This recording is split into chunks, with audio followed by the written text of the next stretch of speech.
Magandang gabi sa inyong lahat at dito tayo muli sa panibago nating paksa na ating pag-aralan ngayong gabi. Pero bago tayo dadako sa ating pag-aaral, nais kong babatiin ang bawat isa sa inyong mga tahanan ng magandang araw, magandang gabi, anumang oras na kayo nanonood sa inyong mga telebisyon, sa inyong computer, sa inyong tahanan, ay binabati namin kayo ng magandang araw. Bago tayo dadako sa ating talakayan, panibagong paksa ang ating pag-aralan ngayong gabi. Ang title po na ating pag-aralan ay ang Investigative Judgment. Pero bago tayo dadako sa ating pag-aaral, bitahan ko kayo na yuyuko ng inyong mga ulo para sa isang panalangin. Aming dakilang Diyos, kami po'y nagagalak muli, Panginoon. Na sa gabing ito, muli ninyo kaming ginagamit sa gawain ng pangangaral. Hinihiling namin, Ama, ang inyong pangangasiwa sa mga kaibigan namin na nasa kanilang mga tahanan. At sa gawaing ito na aming ginagawa, sana maabot namin ang kanilang pangangailangang espiritual. Tulungan ninyo sila na sa paglilingkod naming ito, kanilang maunawaan, Ama, lalo tigit sa lahat ang topic naming pag-aralan ngayon tungkol sa paghuhukom. Hinihiling namin ang inyong pangangasiwa, pinapanalangin namin ang banal na espiritu na siya pong gagamit sa amin, siya pong mangangasiwa sa aming pag-aaral. Ibigay ninyo sa amin ang karunungan saan mang mga bagay na aming natutunan at napag-aralan. Pagkaloob ninyo na ipalala higit sa lahat ang mga importanteng bagay. Umasa din kami sa inyong pangangasiwa sa aming taga-subaybay na naghahanap ng katotohanan na inyong pangasiwaan ng kanilang buhay. At balang araw makikita namin sila sa inyong kaharian. Maraming salamat, Ama, sa pagdinig ninyo sa aming dalangin. Panalangin din namin ng inyong pangalan nawa ang maluwalhati sa gabing ito. Ito po ang aming hinihiling sa pangalan ng aming Panginoong Hesus. Amen. Okay, magandang gabi sa inyong lahat at dito tayo sa ating topic ngayon, ang Investigative Judgment. Amin na itong natatopic sa mga talakayan na kasama si Brother Noel, pero gusto kong mapapangasiwaan ang topic na ito na nag-iisa sapagkat nais kong ma-emphasize ang mga bagay na aming nakaligtaan. Una, at ito yung ating topic, Investigative Judgment. Actually, sa paghuhukom ng Panginoon, mayroong tatlong piece of judgment. No? Mayroong 3 piece of judgment in the Bible. At ang unang judgment, ito po'y tinatawag na Investigative Judgment. Ano po itong Investigative Judgment? Ito po ang judgment na kung saan ang audience dito ay ang mga anghel. Ito po yung judgment na gagawin ng Panginoon sa langit at ang kanyang mga audience ay ang mga anghel at ito po yung mangyayari bago darating ang Panginoon sa ikalawang pagkakataon. At ang pangalawang judgment, ito yung tinatawag na millennial judgment at ito, ipapangako ko ito na susunod na topic, susunod nating pagtuturo, matunghayan ninyo itong millennial judgment. Ano po itong judgment na ito? Pagdating ng ating Panginoon sa lupa, dadalhin niya ang lahat na maliligtas. Buhay man siya o patay, ay dadalhin siya sa langit na bayan to participate the millennial judgment. Ito po'y may kinalaman sa 1,000 taon at itong 1,000 taon, hindi po ito bakasyon, kundi dadalhin niya lahat na maliligtas sa langit para mag-participate sa pangalawang piece of judgment, itong millennial judgment. At ang pangatlong judgment, ito po'y tinatawag na executive judgment. Ito po yung the close of earth history, sapagkat dito na susunugin ng Panginoon ang lahat ng mga masama, kasama ni Satanas at ang kanyang mga anghel, at sila po'y magiging abo sa ibabaw ng lupa. Pero ang ating talakayin ngayong gabi, ito po yung investigative judgment. Ano po ang judgment na ito? Ang judgment na ito, tinatawag po ito na the trial of the ages. Sapagkat ito'y gagawin ng Panginoong, ang paghatol na ito, kanyang gagawin bago siya babalik sa ikalawang pagkakataon sa ating planeta. At dito po desisyonan ng Panginoon kung sino ang maligtas sa kanyang pagdating at sino ang magiging karapat-dapat. Ang hindi po magiging karapat-dapat sa kanyang pagdating, sila po'y hindi makatingin. Ngunit sa mga taong maliligtas, sila po'y sasalubong sa Panginoon sapagkat nadidesisyonan na ang kanilang mga buhay. Now dito ating pag-aralan ngayong gabi, kung mayroong paghuhukom sa langit bago darating ang ating Panginoon, ang tanong ngayong gabi na ating sasagutin sa Biblia, sino ang magiging tagapaghatol sa paghuhukom na ito? Kung mayroong paghuhukom na gagawin sa langit, sino kaya ang magiging tagapaghatol? Kung ating babasahin sa 3:35 ng Juan, ito po yung nakasulat, sinisinta ng Ama ang anak at inilagay sa kanyang kamay ang lahat ng mga bagay. Ano daw ang nakasabi ng talata? Minamahal ng Ama ang kanyang anak at kanyang ibinibigay ang lahat na bagay sa kamay ng kanyang anak. So sa talatang ito, atin bang sa 5:22 hanggang 23, dito magiging mas malinaw pa na sino ba ang mangangasiwa sa paghatol. Sabi niya dito sa 22, sapagkat ang Ama ay hindi hahatol sa kanino mang tao, kung di pinagkaloob niya sa anak ang buong paghatol. At binigyan niya siya ng kapamahalaang maghatol sapagkat siya ang anak ng tao, upang papupurihan ng lahat ang anak. Gayon din naman sa kanilang pagpupuri sa Ama, ang hindi pumupuri sa anak ay hindi pumupuri sa Ama na sa kanya'y nagsugo. Pagtitingnan natin ang talatang ito, dito po ating maintindihan na ang paghatol na gagawin ng Diyos sa langit, hindi po ang Diyos Ama, hindi po yung God the Father ang maghahatol sa sansinukob o sa mga tao sa sanlibutan, kundi ang kanyang anak. Sapagkat nababasa nating talata, ang Ama ay hindi hahatol sa kanino mang tao. Kahit isang tao hindi hahatol ang Ama. Kung di ito'y kanyang ipinagkaloob sa kanyang anak at binigyan siya ng kapamahalaang maghatol sapagkat siya ang anak ng tao. Bakit ito'y ginagawa ng God the Father? Isa lang ang kadahilanan kung bakit ang God the Father hindi hahatol sa ating sanlibutan. Bakit niya ito pinagkaloob sa kanyang anak? Sa isang kadahilanan.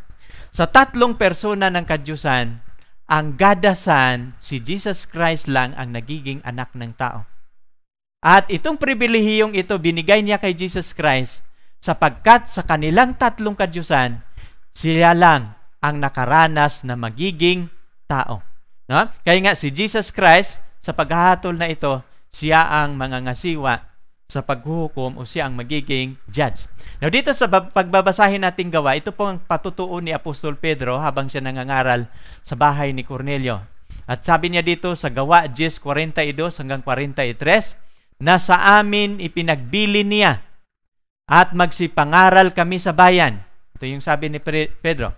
At saksihan na siya ang itinatalaga ng Diyos na magiging hukom sa mga buhay at sa mga patay. At walang ibang tinutukoy dito si Apostol Pedro na tinatalaga ng Diyos na magiging hukom sa mga buhay at sa mga patay no other than Jesus Christ.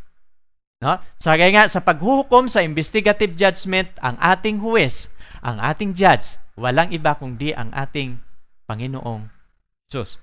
Ating pag-aralan din ngayon, kaya nga ito yung sabi ni Apostol Pablo sa hukumang ito, sapagkat si Kristo pala ang magiging tagapaghatol. Ito yung sabi ni Pablo sa 2 Korinto 5:10, sapagkat tayong lahat ay kailangang humarap sa hukuman ni Kristo upang ang bawat isa na tumatanggap ng kabayaran sa mga bagay na ginagawa niya sa pamamagitan ng katawan, maging ito'y mabuti o masama. Kaya nga malinaw sa sulat ni Apostol Pablo, ang lahat ng mga tao ay haharap sa kanyang sa hukuman ni Kristo. At dito maliwanag sa 14:12 ng Roma, kaya ang bawat isa sa atin ay magbigay sulit sa Diyos sa kanyang sarili.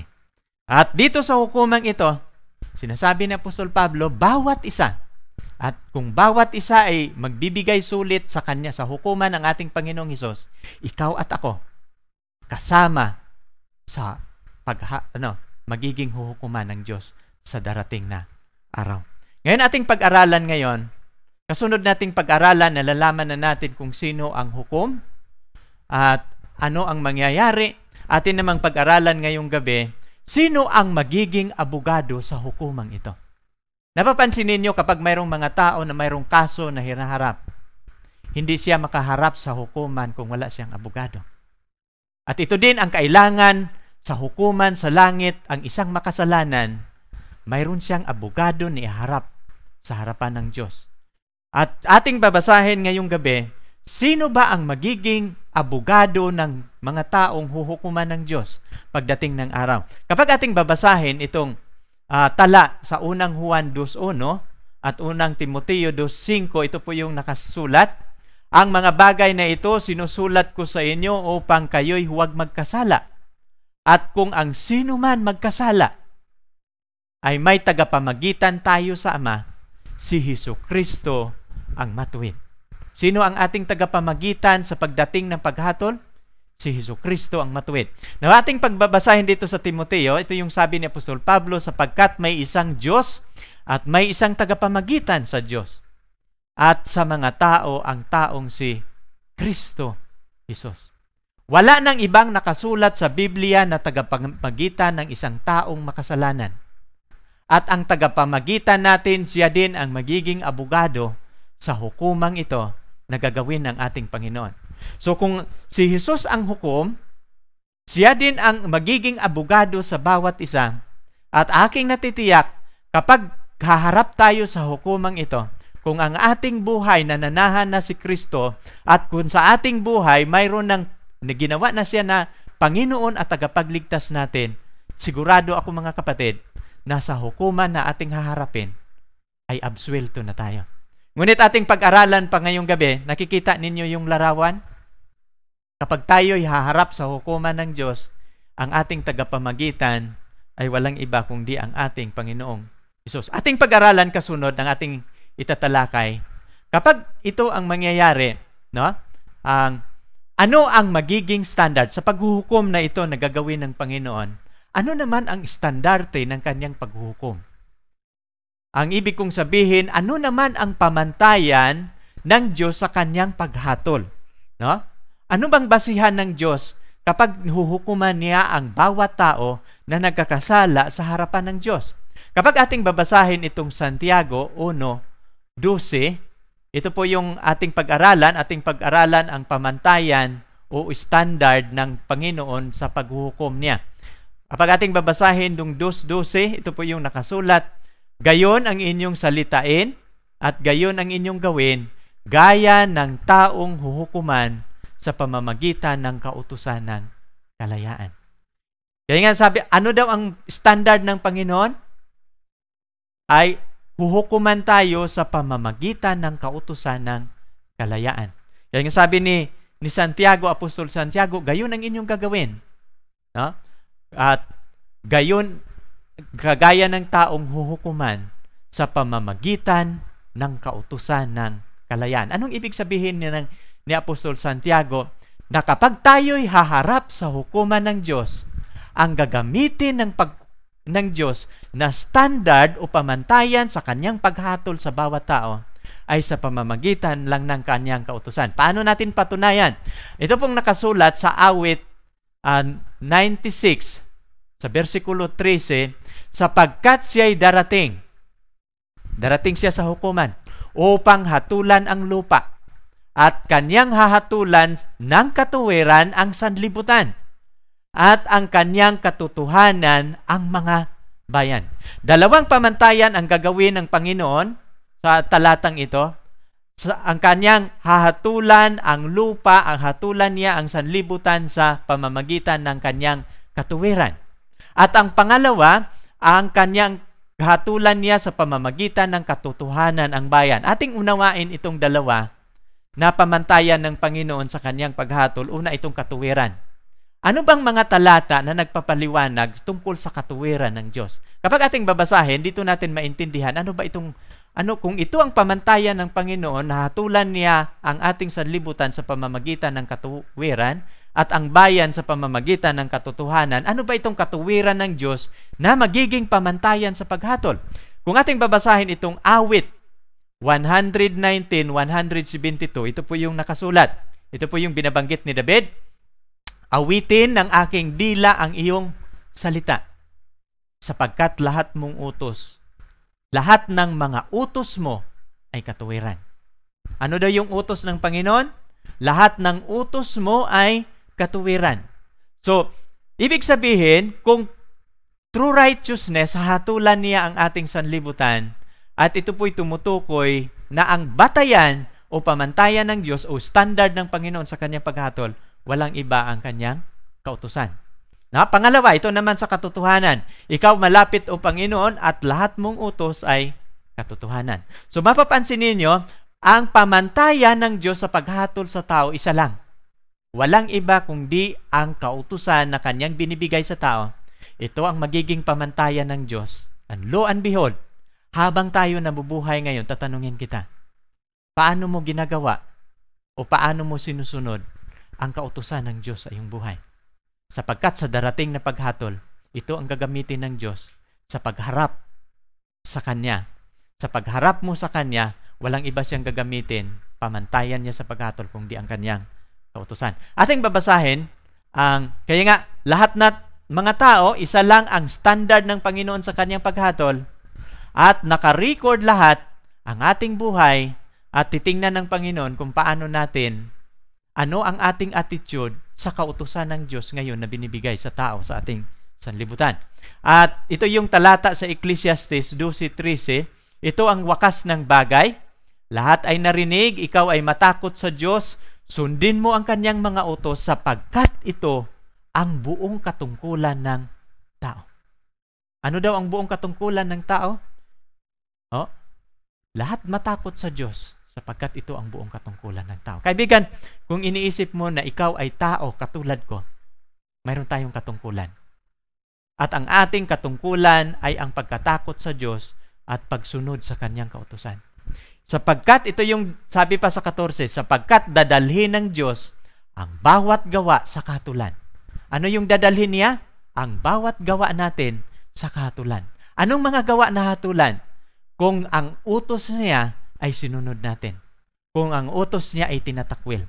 Kaya nga, kung ano ang magiging destiny natin, ano ang magiging final verdict, ito ay nakasalalay sa kautusan ng Diyos kung paano natin ay iniingatan at tinutupad. Sapagkat dadalhin ng Diyos ang bawat gawa sa kahatulan, pati sa mga kubling bagay, maging ito'y mabuti o maging ito'y masama. Lahat ng mga gawa natin, dadalhin niya sa kahatulan.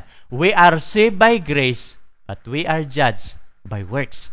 Kaya nga yun yung saan ang works na i-judge ng Panginoon kung paano natin isinasagawa ang Kanyang mga palatuntunan at mga kautusan. Now dito tayo, sa paghahatol na ito yung sulat ni Apostol Pablo, no? And there is no creature hidden from His sight, but all things are naked and open to the eyes of Him to whom we must give account. No? Sa lahat ng mga linalang sa paghahatol na yon ay walang kubli. No? All things are naked, sabi niya dito. Lahat ng mga bagay ay hubad. No? At bukas sa Kanyang mga mata kung saan haharap tayo sa paghuhukom sa tagapaghatol. Ngayon ating pag-aralan ngayon, habang nandito si Jesus Christ sa ating sanlibutan, kasama ba sa aral ni Kristo ang turo tungkol sa paghuhukom? No? Habang nagtuturo si Kristo dito sa lupa, sinasabi ba ni Jesus Christ na tayo'y haharap sa paghuhukom? Ito po yung nakasulat sa aklat ng Juan, Mateo 12:36 at 37. Ito po yung sulat sa 36.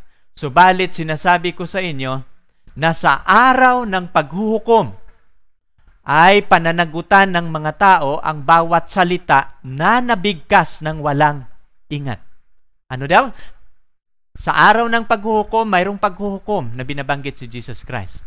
At sa araw ng paghuhukom na ito, pananagutan ng bawat tao ang mga salitang lumabas sa kanilang labi na walang ingat. Sa 37, sapagkat sa pamamagitan ng inyong mga salita ay pawalang sala ka.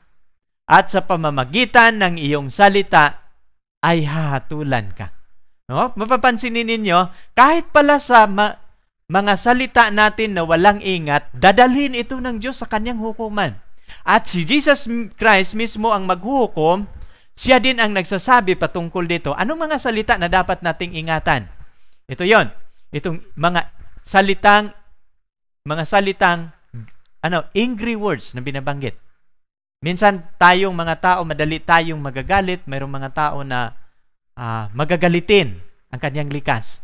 Kunting pagkakamali, kahit anak niya o kaibigan ay magagalit na. sapagkat siya magagalitin. Ito pong ganitong uri ng mga salita na lumalabas sa ating labi habang tayo nagagalit, ay pananagutan natin ito. Kaya nga tayo ay mag-iingat. Ano pa yung mga iba nating mga salita na dadalhin sa hukuman ng Panginoon? Ito yung tinatawag na curse words. Yung mga pagsumpa natin sa ating kapwa, ito pong mga salitang ito ay pananagutan natin sa harapan ng Panginoon. Ano ito? Yung mga critical words. Ano po itong mga tinatawag na critical words? Yung katulad dito sa pagharap ni Kristo sa hukuman, mayroon mga tao dito, mga bulaang mga witness. Mga saksing bulaan, ito po'y tinatawag na mga critical words. Sapagkat gumawa ka ng kabulaan ng salita na hindi karapat-dapat. At ito po'y ating pananagutan. Ano pa yung huli? Ito yung tinatawag na words of betrayal. No? Katulad sa ginagawa ni Judas kay Jesus Christ o sa ating kapwa. No? Ito yung mga salita na ating pananagutan sa kanyang hukuman. Sa paghuhukom na ito, ang paghuhukom ba ay kasama sa walang hanggang balita?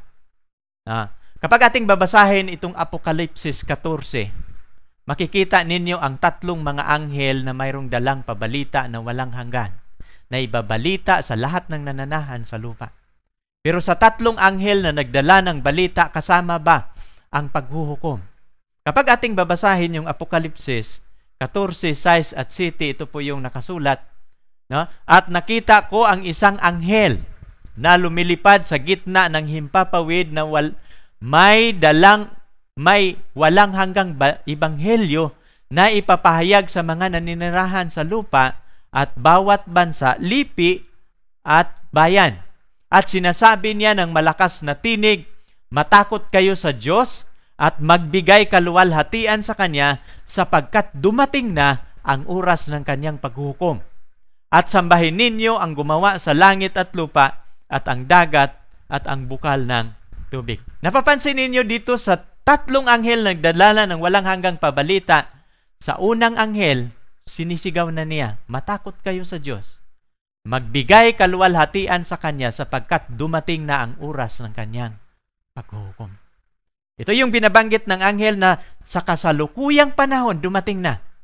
At ating pag-aralan mamaya, kailan ba mag-umpisa ang panahon ng paghatol. No? Ating pag-aralan din ngayong gabi, kung mayroong paghuhukom na gagawin ang Panginoon, mayroong paghatol siyang gagawin sa lahat ng mga tao na nananahan sa lupa, paano niya dadalhin ang paghuhukom sa lahat ng sikritong mga bagay ng mga tao? Ang paghuhukom na ito, binabanggit ko sa inyo na ang audience dito ay mga anghel. Ang unang piece of judgment, kung mayroong paghuhukom na gagawin ang Diyos, ang kanyang mga audience ay ang mga anghel. At sino itong mga anghel? Mga anghel na kasama sa paghuhukom na ito ay ang mga guardian angel natin. No? Bakit ang mga anghel ang audience? Alam niyo sa paghuhukom, mayroong tatlong uring paghuhukom sapagkat mayroong tatlong isatisfy sa judgment ng Panginoon. At ako'y nakakatiyak na sa judgment na ito ay lahat isasatisfy ng Panginoon. Una, ang gagawin ng Panginoon sa unang paghuhukom, sa paghatol ng Panginoon, ang kanyang audience ay ang mga anghel. Bakit mga anghel? Sapagkat kasamang nabibiktima ang mga anghel ng Diyos sa rebellion ni Lucifer sa langit. In fact, kasama na nadala ni Lucifer dito sa ating planeta ay 1/3 ng mga anghel. At nung nahulog si Lucifer dito sa lupa, gumawa siya ng pandaraya sa Garden of Eden, nadaya ang tao at sila'y nagkakasala. Kinumisyon ng Panginoon ang lahat ng mga anghel na nandoon sa langit ng bawat taong nagkakasala, sila ang magiging guardian angel. Ano ang gagawin ng mga tao? Sila ang tagatala sa aklat ng mga records doon sa langit. Bawat tao na namatay o buhay sa araw ng paghuhukom, ang kanilang guardian angel, sila ang nagtala kung ano ang nakasulat o ano ang kanilang ginagawa araw-araw. Kaya nga, walang makakatanggi. At sa paghuhukom na yon, ang mga guardian angel natin, sila po yung imbitahan ng Panginoon sa paghatol ng bawat isa sa mga taong maliligtas o hindi maliligtas. Kaya nga, sa paghuhukom, sa unang piece of judgment, sa investigative judgment, ang mga audience po dito ay ang mga anghel. Pero ano ang kanilang gagamitin sa paghuhukom na ito? Ating babasahin, sapagkat sila po itong audience o sila po itong witness sa paghuhukom na ito, at lahat ng mga tala, sila mismo ang sumusulat sa mga aklat, kaya nga sila mismo ang gagamitin ng Panginoon na witness sa bawat tao na kanyang hukuman. At sa paano niya huhukuman ang mga tao? Ito yung tanong, paano niya dadalhin sa paghuhukom ang lahat ng sikritong mga bagay ng mga tao? Sa pamamagitan ng talaang aklat. Now, ating babasahin mamaya, ilan ba itong aklat? Pero ating pag-aralan muna. No? Ang panauhin sa paghuhukom na ito. Aking minamasdan hanggang sa ang mga luklukan ng alagay. No? Nakita ni Propeta Daniel ang paghuhukom na ito. Minamasdan niya ito hanggang ang mga truno ng alagay. At isa sa matanda sa araw ay nakaupo. At ito yung matanda sa araw referring to God the Father. At ang kanyang suot ay maputing parang nebe. At ang buhok ng kanyang ulo ay parang taganas na lana. Ang kanyang luklukan ay liyab na apoy. At ang mga gulong niyaon ay ningas na apoy. Isang mabangis na sigalbo ay lumalabas, nagmula sa harap niya. Mga libo-libo naglilingkod sa kanya. Mga 10,000 nagsisitayo sa harap niya, ang kahatulan nalagda at ang mga aklat ay nangabuksan. No, ngayon ating isisettle ito, sino ba itong libo-libo, mga 10,000 na nagsisitayo sa harap niya, sa luklukan ng God the Father? At yung kahatulan ay nalagda, anong binuksan nila? Nang nag-umpisa ang paghatol, ang mga aklat ay nangabuksan. Pag sabing mga aklat, hindi lang yan isang aklat. Referring to two or more than two. Ating pag-aralan ngayon, no? At dito sa 13, ako'y nakakita, sa paghatol na ito, ako'y nakakita sa pangitain sa gabi. At narito lumabas na kasama ng mga alapaap sa langit ang isang gaya ng anak ng tao. At siya'y naparoon sa matanda sa mga araw at inilapit nila siya sa harap niya. Ngayon ay papaliwanag ko ito sapagkat mayroon pong mga symbolical words na dapat nating maintindihan. Kapag ulitin natin yung 13, ako'y nakakita sa pangitain sa gabi, narito lumalabas na kasama ng mga alapaap. Ano ba itong mga alapaap? Sa Biblia, ang mga anghel, ang maraming mga anghel, sometimes nagagamitin ito ng Biblia na mga alapaap. Kaya nga pagsabi niya, si Jesus darating na nasa mga alapaap, ang ibig sabihin po niyan, kasama niya ang mga anghel kapag siya'y darating. Nung napapansin ninyo, habang nag-umpisa ang paghuhukom doon sa langit, doon ang God the Father, yung matanda sa araw nakaupo at napapaligiran siya ng maraming mga anghel, nangabuksan ang mga aklat, lumabas na kasama ng mga alapaap, ay sa langit ay isa sa mga anak ng tao. Alam niyo yung anak ng tao, this is one of the favorite name of Jesus Christ, sapagkat kung magbabanggit ang Biblia ng anak ng tao, isa lang ang tinutukoy niyan, sapagkat siya po ang Diyos na nagkatawang tao. Anong ginagawa ni Jesus Christ na dumating na kasama sa alapaap? Siya ay naparoon sa matanda sa araw. At inilapit nila, inilapit siya ng mga anghel sa harapan ng God the Father. At ang ginagawa ng God the Father dito sa 7:14, at binigyan siya ng kapangyarihan, kaluwalhatian at isang kaharian upang ang lahat ng mga bayan at bansa at mga wika ay maglilingkod sa kanya, at ang kanyang kapangyarihan ay walang hanggang kapangyarihan at hindi lilipas, ang kanyang kaharian ay hindi magigiba. At dito ang talatang ito, nang binigay ng God the Father ang kanyang kapangyarihan, kasama na dito ang paghatol ni Jesus Christ sa unang piece of judgment. Ating i-settle down itong, sino ba, mapapatunayan mo ba, Brother John, na ang audience doon sa langit ay ang mga anghel? Nung ating binabasa kanina, yung city hanggang 9 hanggang 10, mapapansin nito, mga libo-libo naglilingkod sa kanya, mga 10,000 nagsisitayo sa harap niya. Ang kahatulan na lagda at ang mga aklat na nga buksan. Sino itong mga panauhin na kasama ng God the Father at God the Son? Kapag ating babasahin itong Revelation 5:11, nakita ko, narinig ko ang tinig ng maraming mga anghel na palibot ng luklukan at ng mga nilalang na buhay at ng mga matatanda. At ang bilang nila 10,000, libo-libo, tigsta 10,000, libo at libo-libo. Napapansin ninyo, ang pagkasulat sa Daniel City, 9 walang pagkakaiba sa sulat ni Juan sa 5:11, pero yung libo-libo na panauhin na nag-umpisa ang paghatol doon sa langit, walang ibang audience ang Panginoon kundi ang mga anghel. Kaya nga ating makikita sa screen, bawat sa paghuhukom na ito, lahat ng mga tao nahaharap sa hukuman, ang mga audience niya no other than the angels. Pero itong larawan na ating nakikita, humaharap siya sa kautusan ng Diyos, pero nakatayo siya. Pero sa hukumang ito, actually hindi siya nakatayo.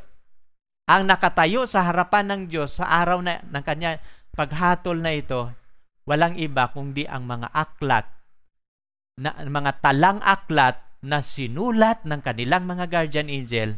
Ito ang gagamitin ng Diyos paano sila huhukuman.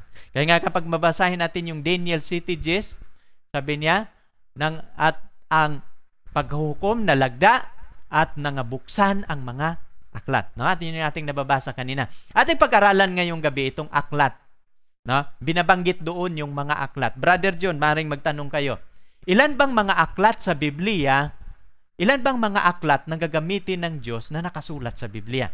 Kung ating babasahin itong aklat ng Malakias 3:16, ating babasahin itong aklat ng alaala. No? Ito po ay nakasulat sa, unahin natin itong aklat ng buhay. Ito po yung tala no, sa Revelation 21, verse 27, Lamb's Book of Life. No, binabanggit doon ang aklat ng kordero, ito'y tinatawag na aklat ng buhay. Meron pong 3 aklat doon sa langit. Ang unang aklat, ito po'y tinatawag na aklat ng buhay, at ang pangalawang aklat, aklat ng kamatayan, at ang pangatlong aklat, aklat ng alaala. Ang aklat ng alaala, mababasa po natin yan sa Malakias 3:16. Ang aklat ng buhay, mababasa po natin yan sa Apokalipsis 3, versikulo 5. At ang aklat ng kamatayan, mababasa natin yan sa Isaiah 65, 6-7, at sa mga awit 69:28. Atin pong basahin ang mga talatang ito. Ito po yung nakasulat sa Apokalipsis 20. Ibang talata ditong ginagamit ko. 20:12-15, sabi niya dito, at nakita ko ang mga patay, malaki at maliit, nakatayo sa harapan ng luklukan. At nangabuksan ang mga aklat. Mga aklat, marami yan. At binuksan ang ibang aklat. Sapagkat sa paghuhukom, 3 aklat ang gagamitin ng Diyos. Aklat ng buhay, aklat ng kamatayan, at aklat ng alaala. At ang mga patay hinatulan ayon sa mga bagay na nakasulat sa mga aklat ayon sa kanilang mga gawa. At dito, ito yung aklat ng buhay. No? Binabanggit doon. At narito, ito yung pangalawang aklat sa Isaiah 65:6-7. Narito, nasulat sa harap ko. Ano ba itong mga nasulat sa harap ng Panginoon? Ito yung mga aklat ng kamatayan. Ito yung gagantihan ng Panginoon sa kanilang mga ginagawa. Ito yung mga pangalan ng tao. Dito nakasulat ang kanilang pangalan at ang kanilang mga gawa. Sabi niya sa 6, narito nasusulat sa harap ko. Saan nakasulat? Sa harap ng Diyos. Hindi ako tatahimik kung di ako igaganti. O ako'y gaganti sa kanilang sinapupunan ang inyong sariling kasamaan at ang kasamaan ng inyong mga magulang ay magkakasama, sabi ng Panginoon. Ay mga nagasunog ng kamangyan sa mga bundok at nagsisitungayaw sa akin sa mga burol at susukatin ko nga ang kanilang unang gawa sa kanilang sinapupunan. Napapansin niyo? Itong mga gawa niyang kasalanan na kanilang ginagawa, susukatin ito ng Diyos. Sapagkat sa paghatol, dito sila hahatulan sang-ayon sa kanilang mga gawa na nakasulat sa aklat ng kamatayan. At kung sa paghatol ng Panginoon sila po'y hindi maliligtas, dito isusulat ng Panginoon ang kanilang pangalan sa aklat ng kamatayan at dito isinusulat ng Panginoon ang kanilang mga gawa. Ang aklat naman ng buhay, ito po yung mga record kung bakit sila naligtas, sinusulat sa aklat ng buhay at ano ang kanilang ginagawa, bakit sila naligtas. Dito sa pangatlong aklat, ito yung aklat ng alaala. Ito po yung nakasulat, nang magkagayod silang nangatakot sa Panginoon, ay nangag-usapan at pinakinggan ng Panginoon at dininig at isang aklat ng alaala ay nasulat sa harap niya para sa kanila na natatakot sa Panginoon at gumugunita sa kanyang pangalan. Nakikita ninyo itong larawan, ito po yung mga tao na naglilingkod, nagpupuri, nakikinig sa mga salita, sila'y nangag-usapan. At pinag-usapan nila ang kabutihan ng Diyos at sila'y gumawa para sa gawain ng Panginoon. At ito po'y sinulat ng Diyos sa aklat ng alaala. No? Alam ninyo, anuman ang mga aklat doon sa langit, ito po'y sa ano ang ating ginagawa? Tinala lamang ito. Ito ginawa lamang na talaan ang mga aklat na mga talaang ito kung ano ang ating ginagawa sa lupa at ito po'y gagamitin ng Panginoon kapag siya'y maghatol sa ating sanlibutan kapag ang lahat ng mga tao ay kanyang hahatulan. So the heavenly records reveal God's justice. Ito po yung nakasulat. Ang mga tala daw, ang mga aklat na ito po'y magpapahayag sa hustisya ng Panginoon. Bakit maghahatol ang Panginoon? Bakit siyang kailangan pa niyang hahatulan ang tao? Alam ng Diyos na ang lahat isa sa atin kung siya ay makasalanan, alam niya kung siya ay maliligtas at hindi. Bakit ginagawa pa niya itong proseso na kailangan niyang hahatulan sang-ayon sa mga tala? Sapagkat dito po ipapakita niya ang kanyang justice system of judgment. Kapag ating babasahin ito, kung siya ay Diyos, sabi niya dito, God would never be a righteous God if there were no judgment. Sapagkat siya po ay ang hustisya ng Diyos ng hustisya, hindi po siya magiging hustisya na Diyos, hindi po siya magiging matuwid na Diyos kung wala siyang gagawing judgment. Kaya nga, ang unang isatisfy niya sa kanyang judgment, yung mga angel, mga guardian angels, halik kayo. Yung mga binantayan ninyo, hahatulan ko. At sila ang magiging witness sapagkat ang mga anghel nakikita ng kanilang mga mata kung ano ang ginagawa ng kanilang mga taong binabantayan. Kaya nga sila, kung ano ang paghatol ng Panginoon, ay satisfy sila sa judgment na yon. Hindi siya magiging matuwid na Diyos kung wala siyang gagawing paghatol. In this judgment, God Himself and His people will be vindicated. At saan ito pabor ang paghuhukom na ito? Kung gagawa siya ng paghuhukom sa judgment na ito, sa paghuhukom na ito, ay ito'y mapapatunayan na ito'y mag-vindicate sa Diyos at sa kanyang mga bayan. Sapagkat ito po'y pabor sa Diyos at sa kanyang bayan. No?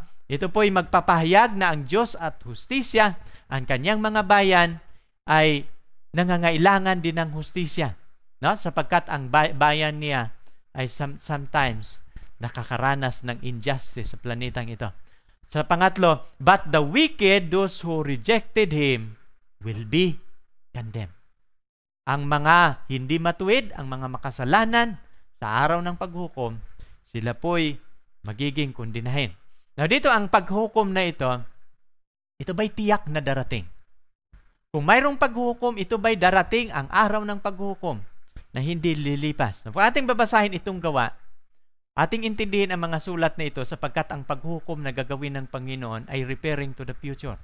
Mayroon bang talata, Brother John, na sa Biblia na kapag ang tao ay mamamatay ay huhukuman? Mayroon tayong mababasa niyan sa Hebro. No? Sa Hebro 10, 27 and 28, itinakda ng tao na siya ay mamatay at pagkatapos ay ang paghukom. Ngayon dito ating babasahin, pero mayroong itinakda ang araw, kailan niya huhukuman ang tao. Pagbabasahin natin itong 17:31 ng Gawa, He has appointed a day on which He will judge the world. Ano ang sabi ni Apostol Pablo?